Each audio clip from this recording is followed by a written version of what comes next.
Last question we'll do is, when is the first mortgage payment due after I close? So depends. So yeah, it's go ahead, Sal. You can answer. Yeah, I mean, it depends, right? So like let's say your closing date set for July 15th, right?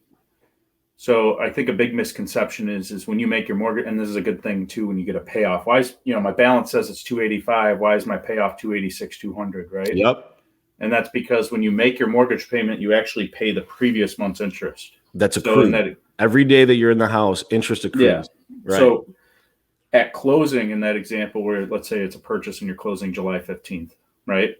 At closing, we're collecting 15 days of interest to get you through to August 1st. Your first payment is until September 1. And we are collecting the month of August's interest.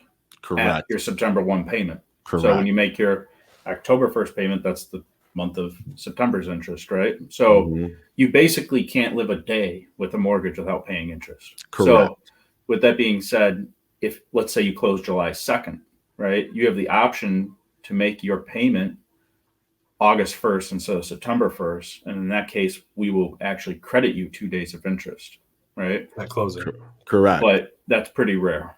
And I don't even really like to give that out. I mean, think about all the hectic things you have going on when you move into a home, right? And all of a sudden you got a mortgage payment due right away. Whoa. Yeah. You get and not to mention you got to set it up online or get stuff in the mail. Or so although your payment might not be for a month, Sal, what you're saying is, just to recap, you pay that interest regardless. You either pay it at the closing table or you pay it in your first payment. But regardless, you are always paying interest, and you're always paying it in the arrears, meaning it's accruing. Like my mortgage interest is accruing today, and on the first of the next month or whatever. The difference is if you're closing on a purchase, right? Yeah.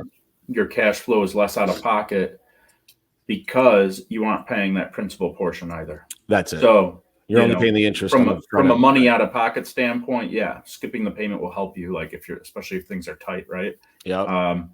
Because while you're paying the interest, you aren't paying the principal.